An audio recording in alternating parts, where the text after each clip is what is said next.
কালেমা, নামাজ, রোজা, হজ, যাকাত সকলেরই করতে হবে, কিন্তু ইবাদতের আগে বলছে পবিত্রতা। এখন সেই পবিত্র কিভাবে হওয়া যাবে?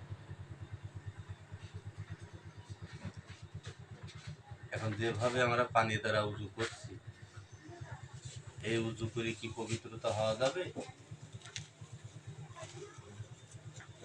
পবিত্র কোরআন তো তা বলছে না। পবিত্র কোরআন কি বলছে? যে তোমাদের মধ্য হইতে একজন রাসূল আসবে, তোমাদের মধ্য হইতে একজন রাসূল আসবে, সেই রাসূল তোমাদের পবিত্র করবে। তাহলে পবিত্র হতে গেলে রাসূলের মাধ্যম ছাড়া পবিত্র হওয়া যাবে না। আর এর প্রমাণ সূরা বাকারার 151 নম্বর আয়াত বলছে যে তোমাদের মধ্য হইতে একজন রাসূল আসবে, সেই রাসূল তোমাদের পবিত্র করবে, সেই রাসূল তোমাদের জ্ঞান বিজ্ঞান শিক্ষা দেবে, সেই রাসূল কোরআন তাফসীরকে শোনাবে, সেই রাসূল তোমাদের অজানিত জিনিস জানাবে। তো এখন যে বলছে যে নবী বা রাসূল একজন 1400 বছর আগে দেহ রেখেছে,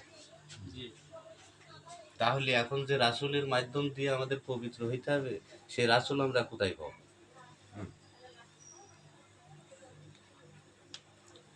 পবিত্র কোরআন বলছে যে সেই রাসূল কারা, আর সে রাসূল প্রক্রিয়াটা বলছে চলমান। তাই সে চলমান প্রক্রিয়াটা সেই রাসূল কারা?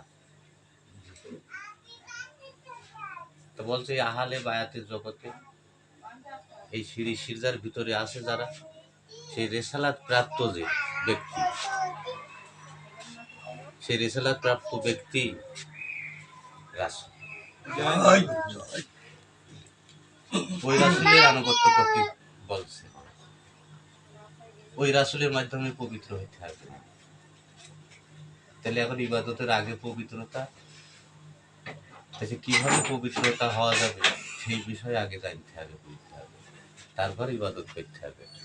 তা না হলে বাজেয়াপ্ত হবে। জয় গুরু, জয় গুরু, জয় গুরু, জয়।